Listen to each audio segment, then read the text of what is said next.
Show her what a real necromancer can do.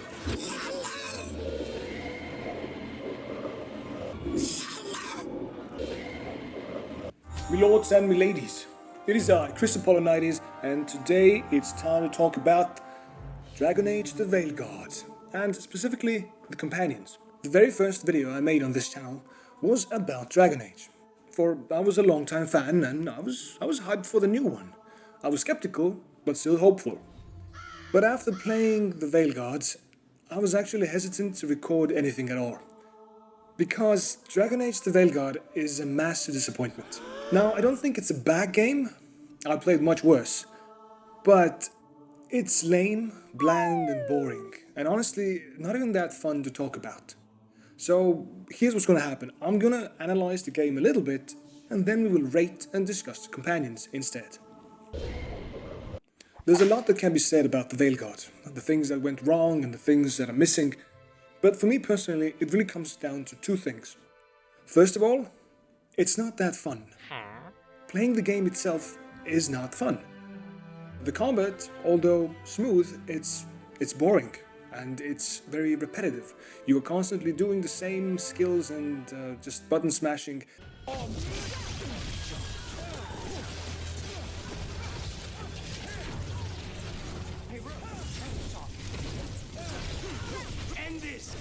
And it doesn't really evolve or become challenging. Not to mention that you cannot control your companions and all that. So it is dumbed down a lot. And even worse, the gameplay outside of combat is also not fun. It's repetitive and boring, just as the combat itself. There are a ton of puzzles, like these small mini puzzles where you have to do stupid tiny things over and over again. You have to collect some sort of crystal, put it into this place, search for another one, take the old crystal, put it back, put it in. It's over and over the same thing. Or you have the red crystals which you have to destroy and then destroy again and again and again.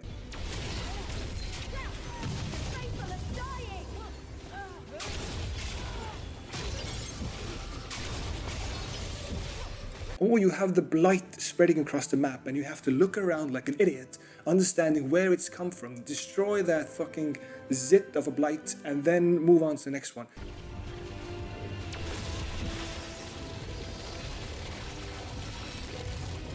More blighted Grey Wardens! I see them. Keep attacking the boils. Those three puzzles, if you can't even call them like that, are constantly on every map. And it is frustrating to go through them again and again. I mean, the first 2 times it was nice, but if you have to do it so many times, it becomes very annoying. And honestly, it was frustrating to play. I remember I was looking around with the camera, I was playing with the controller, and I was like, where the fuck is that one last blight thing that I had to destroy? And it just kind of bogs down the gameplay. It delays everything, and I think it's just a way to like extend the game, which is already very thin when it comes to gameplay. So annoying. The game is not fun. And honestly, I could easily overlook the combat and the puzzles if the story and the characters would be engaging, but they're not. It's like it's frustrating. Talking to all the characters, including the companions, is kind of boring. They all have the same attitude. Sure, they are unique in their own ways, but they all have the same attitude of, we can do it together. Come on guys, let's believe in ourselves. And it takes away from the game. If everybody thinks and acts the same, then why even have a multitude of characters at all? It's kind of meaningless. So that's my first complaint. It's simply not fun to play. My second complaint with the game is that it does not feel like an RPG. When I'm playing an RPG, I want to make my own dude, and I want to mold him within the story of the game, make choices, make an impact, and see him grow into an epic character over time. In this game, the main character, Rook, he's a nobody, and he has no character. All his answers are pretty much the same. You always have 3 choices that you can choose from. One of the dialogue options has the thumb up icon. When I choose that, Rook always says something positive and honest. He's like, yes, we should stop them, because that's the right thing to do. Rana, it's going to be fine. All right. The second dialogue choice is the sarcastic one, or the jokey one, where if I choose that one, Rook will say, well, if we're not gonna do it, who else? And that's the tone every fucking time. And most of the time, it is super annoying and it undercuts any tension or seriousness that the game little has. Oof. It made me sound like something caught in your teeth. And the third option is the stern one, the direct one, which is usually, yes, we can't stop now. We have to do it. We aren't done yet. Not by a long shot. So they are very similar. They always say the same thing. It feels like Rook, the main character, my character, is scripted from the beginning to the end. You can only make a couple of choices throughout the whole game which kind of change things.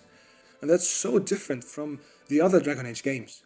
In those older games, you can make choices that actually matter, that have an impact.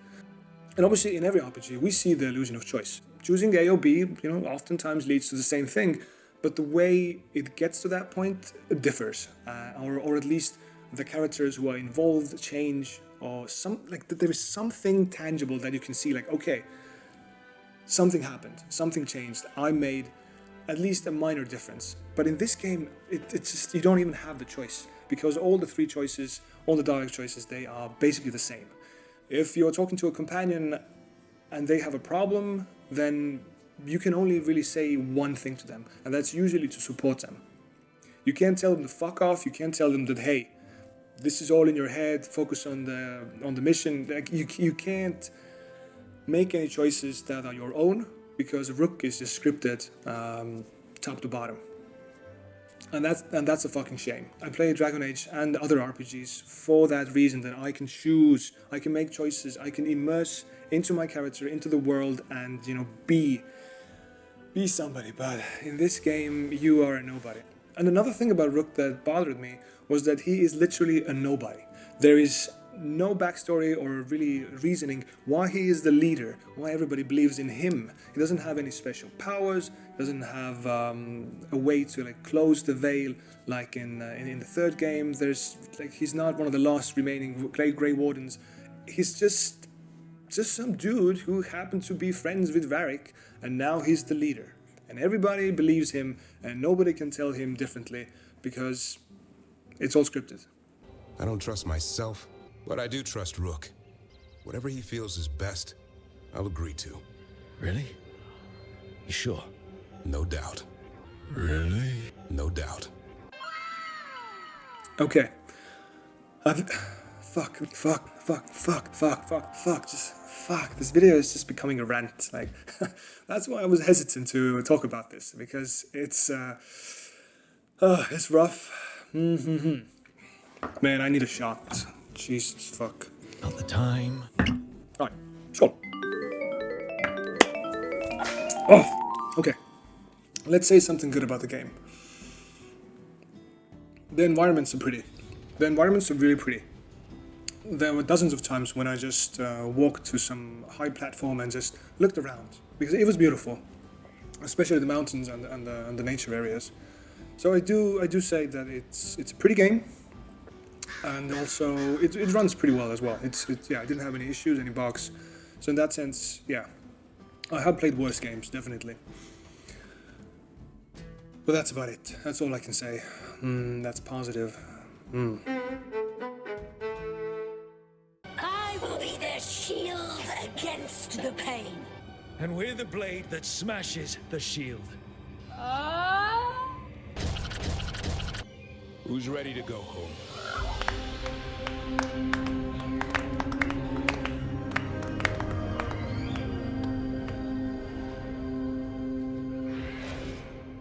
I want to show you guys something. I have an Excel fetish, which means that every game, every movie, every TV show, I always put it into a table, and I kind of rate it and score it accordingly.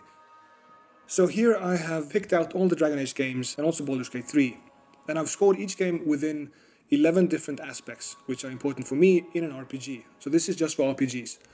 And the categories are as follows. You have the play character, customization, choices, just how much I like the character, the companions, NPCs, the story, dialogue choices, and also writing the world itself, the setting. Then we have exploration, which is just finding stuff and looking around in the world and fun there. Combat, loot, items, armor, equipment, just the general fun aspect, and music, and the visuals.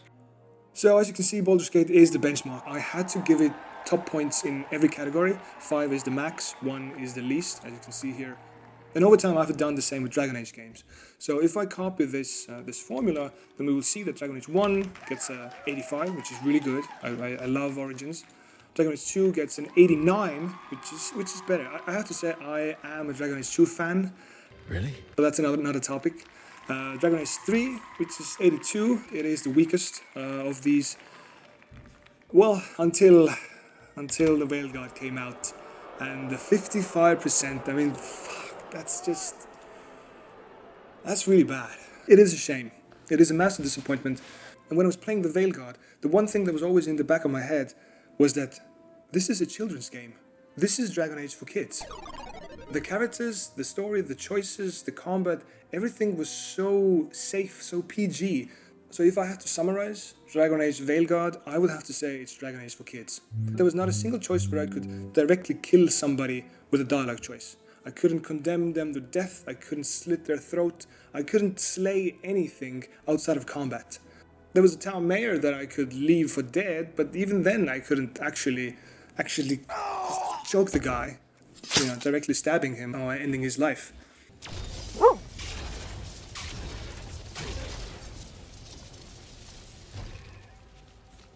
We get one shot, Dahlia. Just one. We're ready for it. As a fun bonus, here are all the characters that I played in the Dragon Age universe. I have always played a human, which is rare. I usually play an elf, but in Dragon Age universe I like the humans more. Oh yeah. In the first one I was a Grey Warden warrior. He was very power hungry and power mad. And then the second one I was just a blood mage. I think the mage fits the story the best. In Inquisition I was playing a rogue archer. Yeah, he was just a holy tyrant, sitting back, shooting arrows, giving commands.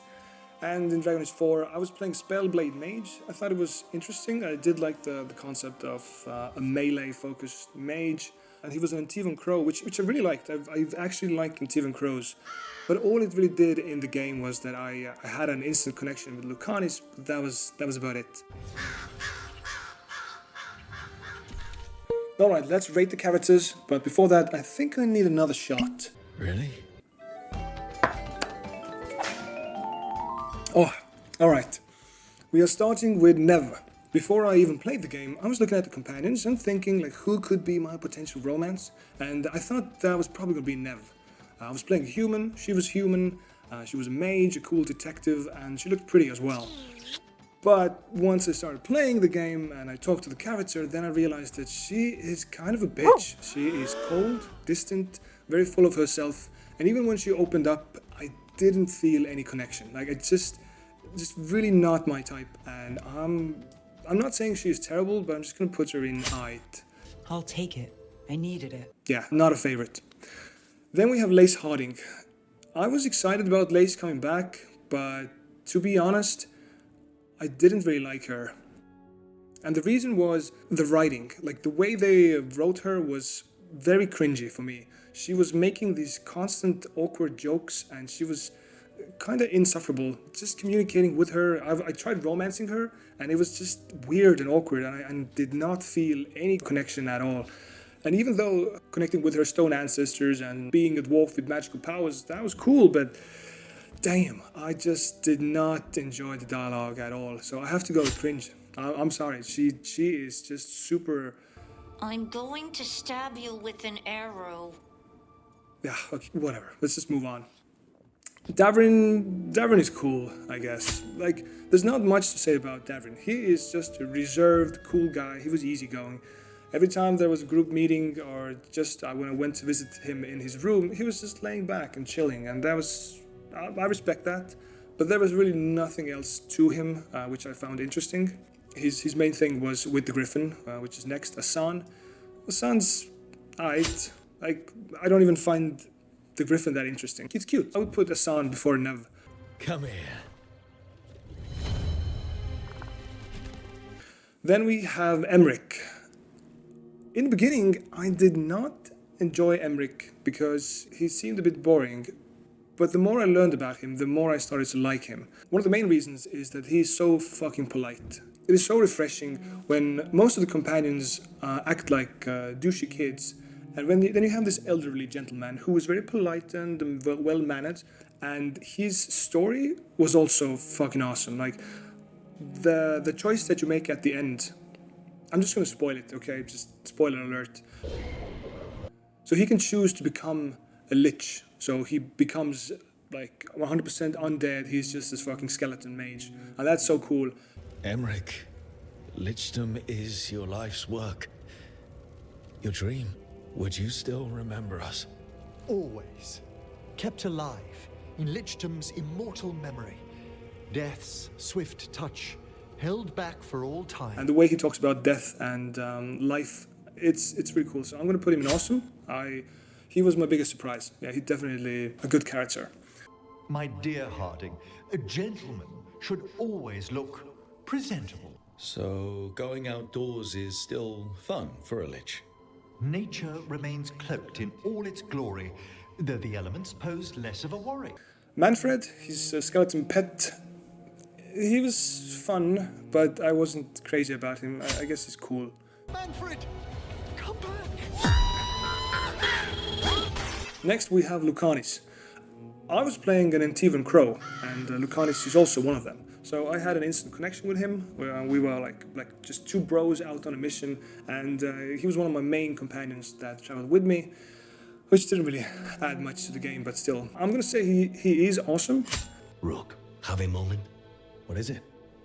But I was still disappointed. Like, he has a demon inside of him, so he is possessed, and everybody else is like, oh no, he's possessed, we should do something about it.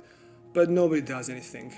It's just, there's no option to like save him or fix him or anything like that. They just kind of brush it off that, oh, maybe demons aren't that bad and they can just coexist or something like that. And when I was doing the companion quest for Lucanis, here's another spoiler. There is a character who is a family member of Lucanis, and they betray the whole Antivan Crows, the city, the nation. Just a terrible person who just fucks up everything. And then when you finally capture the guy, you have the choice of either letting him go free or imprisoning him. You can't kill him. You can't do anything bad to him except imprison. Like that's the worst you can do. And considering these are the fucking Antivan Crows, these are assassins who kill for money. The fact that you can't even kill the guy, it's so vanilla. It's just one of those moments when I was again like, oh, this is for kids. This is Dragon Age for kids, man. I can't make any big choices. But Lucanis as a character, he was chill. I appreciated him. His only shtick was that he liked coffee, which I guess I like coffee too. So that's something. Then we have Bellara. Bellara, I found her really annoying in the beginning, but she did grow on me. She became somebody that I found the most sincere of everybody. She was a curious and a bit awkward girl who just had her own troubles, and I was there to help her. And I actually started liking her the more I spent time with her, and in the end I also romanced her. And I also really started liking the visual look of her as well. Like there were some really close-up shots of her, and I thought she looked beautiful, absolutely, just really cute. So I did romance her, and I have to, because of that, I have to put her in awesome. Yeah, I'll put her in the front even, because I really did start to like her, which was a surprise. Then we have Tosh. Tosh is super cringe. Oh, probably the worst character that they have done in Dragon Age. She is worse than Sarah. And let me be clear, this is not because she is non-binary. Cancel! We are talking about a game where we have elves and dwarves and dragons, so the concept of having a character or creature that is neither male or female, that's totally understandable. Yeah, sure, why not? But the fact that she just sits down and says outright, quote, I'm non-binary, it just takes me out of the game, just like that, instantly. I have no immersion, and I just wish they would have worked it somehow better into the game. And also her personal quests, some of them are really, really silly. Like, the world is ending and we have this urgency to save everybody and to act quickly. And then there's a quest of like Tosh just saying that, hey, I need to meet my mother, but I can't do it alone. Can you come with me? Like stuff like that, which just kind of, again, takes you out of the game. So that was one thing. She was the most immersion breaking of all the characters. I know people are calling this game woke, and yes, it is. But I didn't really feel the wokeness with the other characters. It was just Tosh. If we remove Tosh from the game feels a lot less woke.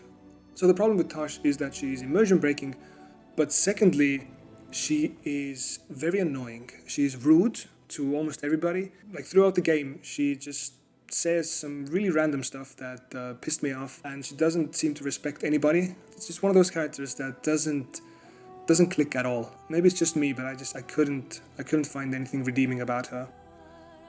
And lastly, we have Varric. Well, without spoiling, Varric is barely in the game, so I guess he's cool.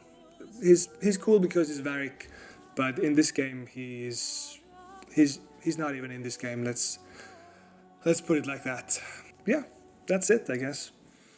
And I have to point out that if I were to compare these characters with the characters and companions from the previous games, these characters would not hold a candle to them. They're much less interesting, less engaging. Without a doubt, these are the weakest characters in the Dragon Age franchise, and that is just a sad sentence on its own.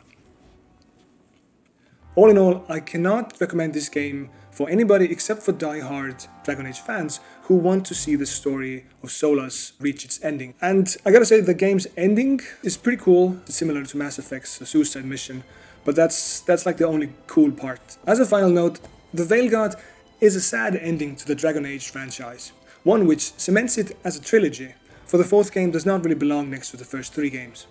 And if we ever get a fifth game, I really hope that the developers will look back at the Veilguard and understand its mistakes. Anyway, thanks for watching. Praise the sun.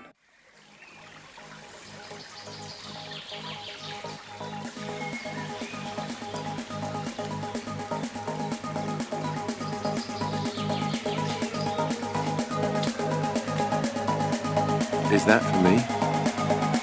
Really? Wow. Wow!